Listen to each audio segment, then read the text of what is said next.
travers des mondes parallèles. Si on pouvait glisser vers des milliers d'univers différents, se retrouver la même année, être la même personne, mais que tout le reste soit différent. Et si on ne trouvait plus le chemin du retour?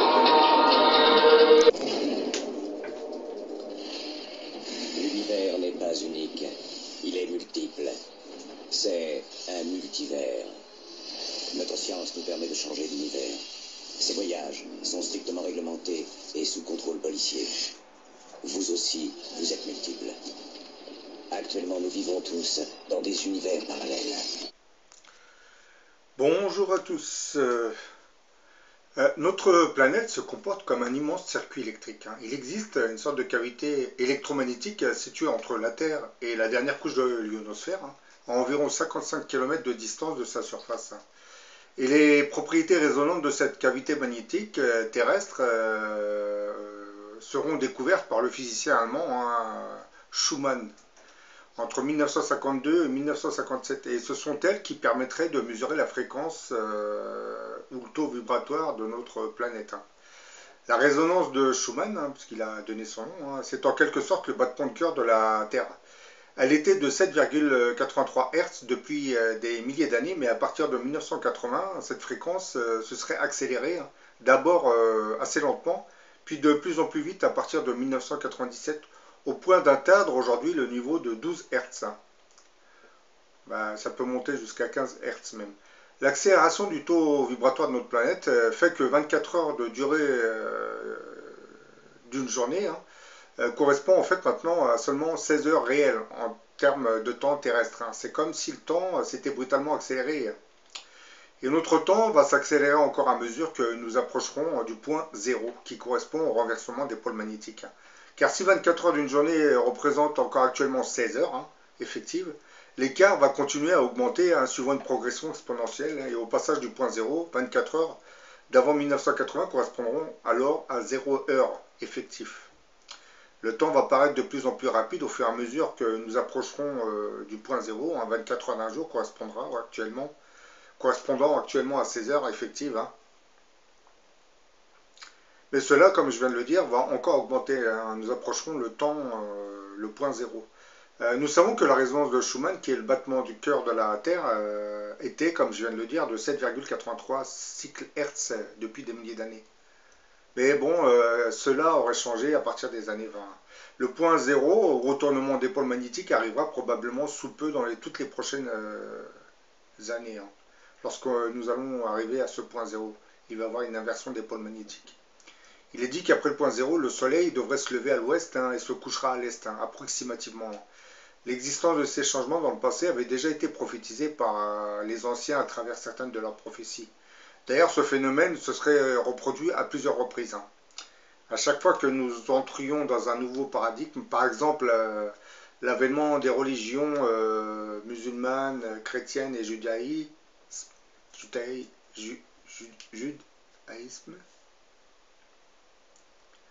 en réalité faisait partie d'un changement qui correspond à ce point zéro. Nous sommes entrés dans une nouvelle dimension en réalité. Les conséquences d'une telle accélération feront que notre sphère terrestre abordera une nouvelle dimension, celle d'un monde parallèle où notre futur s'est déjà concrétisé. Ces deux mondes fusionneront et notre futur qui s'était déjà déroulé sur la dimension parallèle viendra se concrétiser sur notre plan terrestre. Aujourd'hui, une journée de 24 heures correspond à 16 heures de temps réel. Le temps s'accélère et continuera de s'accélérer de plus en plus sans que nous en ayons conscience. Certaines personnes ressentent cette réalité, tout leur semble aller de plus en plus vite. Elles ont la nette impression que les journées sont de plus en plus courtes. Lorsque le moment sera venu, nous atteindrons le point zéro, où 24 heures d'une journée correspondront à 0 heure de temps réel. Le temps de notre dimension se figera alors. Notre Terre entrera dans une sorte de zone qui se trouve hors du temps cosmique. La Terre basculera dans une nouvelle dimension avec le Soleil et toutes les planètes du système solaire. Et ce basculement, qui se fera par le franchissement d'un énorme vortex cosmique invisible, nous rapprochera d'un plan parallèle de notre monde où le futur s'est déjà déroulé.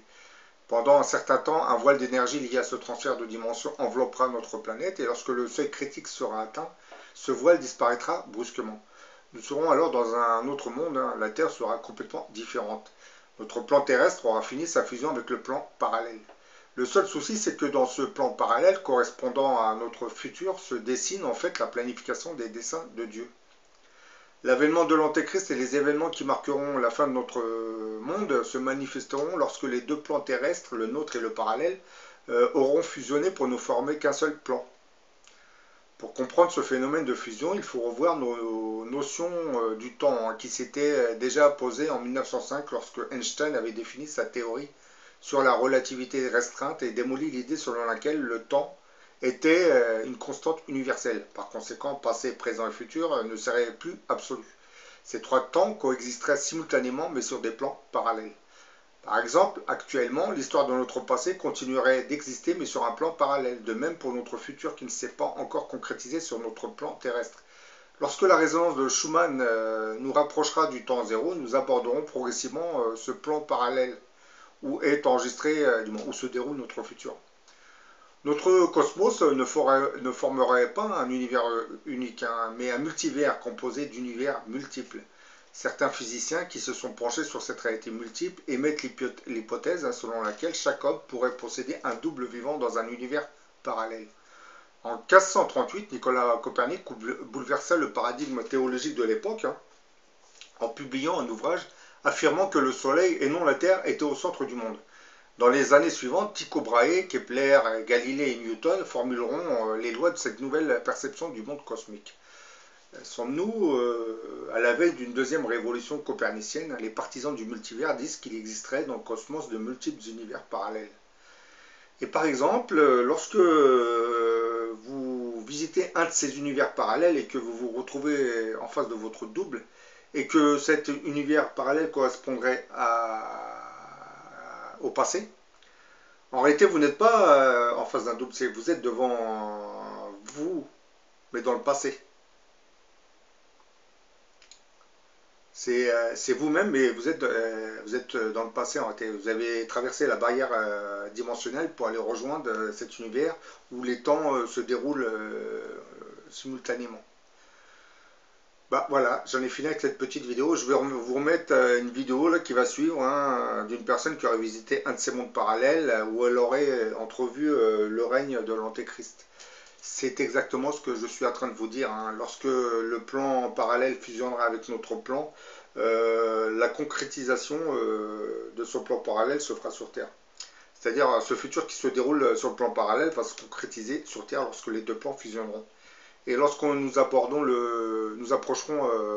du temps zéro, du point zéro, et ben la planète, notre système solaire, lui, va passer par une sorte de vortex invisible, hein, que vous ne pourrez pas voir, et va être transféré vers ce plan parallèle. Et lorsque ce plan parallèle va fusionner avec notre plan terrestre, tout ce qui se déroulait sur ce plan terrestre va se concrétiser sur Terre. C'est-à-dire si sur ce plan parallèle, comme vous allez l'entendre dans cette vidéo, l'Antéchrist règne déjà.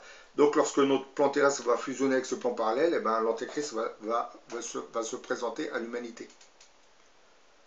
Vous voyez, lorsque les deux plans fusionnent, eh ben, logiquement ça va concrétiser ce qui s'est passé dans le plan parallèle où notre futur se déroulerait.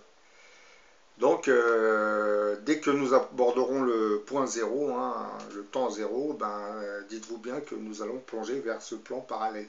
Mais ça, vous n'en serez pas conscient, hein, ça va se faire automatiquement. Il faut, parce que pour l'instant, on n'a pas encore d'instrument pour détecter et repérer ce genre de phénomène, mais ça va se faire automatiquement. Ce qui veut dire que lorsque nous allons lorsque nous allons approcher le point zéro, nous allons entrer dans cette dimension parallèle et que notre plan terrestre va fusionner avec le plan parallèle, et ben dites-vous bien que celui que vous appelez l'Antéchrist se présentera au monde. Puisque il va y avoir une concrétisation du plan futur sur le plan présent. Bon, là je vous diffuse la petite vidéo dont je vous ai parlé, hein, où cette personne a visité un monde parallèle. À tous. Dans cette vidéo, je vais raconter l'expérience d'une femme qui a vécu 1 an et demi dans un monde parallèle. Vous allez pouvoir trouver sur YouTube ou d'autres sites sur Internet des tas de témoignages plus ou moins récents, plus ou moins populaires sur les expériences de témoins dans les mondes parallèles. Le témoignage que je vais vous raconter n'est pas un témoignage que j'ai récupéré sur Internet d'une lecture ou de quoi que ce soit, c'est le témoignage d'une personne à qui j'ai eu un contact direct. et donc qui m'a raconté son histoire. Je voudrais juste expliquer de façon brève que les mondes parallèles existent indéfiniment et qu'il y a 4 niveaux de mondes parallèles différents, avec entre chacun de ces niveaux des nuances infinies. Les écarts entre les mondes parallèles peuvent aller de quelques détails de différence à un dépaysement radical. En fait, les mondes parallèles, ce sont comme des disques superposés. Plus les disques sont proches l'un de l'autre et plus les détails de la vie coïncident. Ceci peut survenir suite à un phénomène de Kundalini. Ceci peut être associé ou pas aux ouvertures des portails ou des vortex. Mais il n'y a pas que cela. Il y a aussi de la technologie de CERN, C-E-R-N, qui cherche à produire des trous noirs pour prouver l'existence des mondes parallèles, ou je dirais plutôt pour mettre en place cette technologie d'appoint pour que des gens puissent voyager et développer un commerce lié à cela. Les personnes qui ont eu cette expérience d'aller dans un des mondes parallèles, ils se sont rendus compte que dans chaque monde, quel qu'il soit, existe leur version. C'est-à-dire qu'il existe un prisme infini de versions de chaque être humain. C'est-à-dire que dans notre monde, de là où je nous parle, nous avons notre version. Mais dans les mondes parallèles, il se trouve que nous avons un prisme infini de toutes nos versions. Nous pouvons ainsi avoir d'autres versions de nous-mêmes riches, pauvres, spirituelles ou matérielles, morts ou pas morts, avec un décalage dans l'âge également. Nous pouvons exister également sous d'autres formes physiques, selon les caractéristiques géographiques, selon l'activité du Soleil, si le Soleil est plus proche ou plus loin. En fin de compte, cela peut aller des mondes parallèles très très proches, où les détails seront sensiblement différents, jusqu'à des formes de vie très différentes. Et il est tout à fait possible de rencontrer des autres versions de nous-mêmes, ou même de pouvoir communiquer au téléphone avec d'autres versions de nous-mêmes. Le transfert d'un monde à l'autre peut se dérouler lors d'un réveil, après une nuit. Cela peut se dérouler suite à une perte de conscience lors d'un accident. Cela peut se dérouler pendant un voyage d'avion ou un trajet en voiture, et même pendant une marche à pied. Certains témoins ont pu se rendre compte qu'ils étaient dans un monde parallèle seulement aux changements dont ils ont pu remarquer. Par exemple, une géographie totalement différente, des pays qu'ils ne reconnaissent pas, des gens qui ont l'air d'être totalement différents, donc des paysages qu'ils ne reconnaissent pas. Il y a également, face à ces gens, les proches qui se peut qu'ils ne les reconnaissent pas, et même des proches qui ne les auraient jamais vus auparavant. Donc ce sont des situations qui peuvent être vécues comme totalement bouleversantes. Cela a de quoi vraiment dérouter un individu et le rendre totalement dingue. Voici maintenant l'expérience que je vais raconter d'une femme que j'ai en ma connaissance maintenant. Une femme qui a été voyageuse dans un autre monde. Son voyage s'est déroulé entre juin 2015 et janvier 2017. Il faut savoir que dans une vidéo où je parle du monde supramental, qui est une version du monde sous l'aspect de la matière originelle, matière à partir de laquelle tous les états possibles de la matière peuvent être changés, qui ne peuvent pas être changés autrement qu'à partir de cette matière supramentale, c'est dans cette vidéo que cette femme est venue commencer à échanger des commentaires avec moi. Et de fil et en aiguille, elle m'a appris qu'elle était restée 1 an et demi coincée dans un monde parallèle à celui-là. On peut trouver des témoignages de gens sur les forums spécialisés en mondes parallèles, des gens qui se sont trouvés égarés dans notre monde et qui veulent avoir des explications concrètes. Cela pourrait avoir l'air d'être des canulars inspirés des films de science-fiction, mais ça n'en est pas. Car cette femme qui est venue se confier à moi, elle l'a réellement vécu. Et d'ailleurs, ça ne devait vraiment pas être facile à vivre. Alors j'ai décidé de raconter son expérience avec son accord, bien sûr. Alors pour commencer, j'ai compris que le monde dans lequel elle est arrivée par surprise, c'était un monde avec une technologie plus avancée, me disait-elle, qui avait de l'énergie Tesla. Et pour elle, c'était un monde qu'elle définissait comme un monde antichrist. Et ça, je vais développer pourquoi. Selon elle, c'était un monde qui était érigé sous la doctrine de l'écuménisme. L'écuménisme, c'est une doctrine qui tend à promouvoir des actions communes entre les divers courants du christianisme. C'est une doctrine qui part du même principe que l'avènement du nouvel âge d'or, le New Age. Le New Age qui tend à vouloir former une seule religion. Comme j'en parle dans une autre vidéo sur le New Age, c'est une séduction qui deviendra dangereuse. Il y a également la promesse d'un faux messie à venir dans cette doctrine. Et cette femme qui a vécu dans cet autre monde parallèle, effectivement, elle a découvert que cette civilisation était inspirée par un faux messie ou un faux Christ ou quelque chose comme ça. Je ne sais pas par quel moyen elle est arrivée dans ce monde, mais elle m'a dit qu'à son arrivée, elle n'a pas pu dormir pendant 3 jours tellement elle était inquiète. Mais au bout de 3 jours, lors de la 3e nuit, c'est là qu'elle a eu une expérience dans ce monde parallèle avec le monde supramental, avec sa matière supramentale. Il faut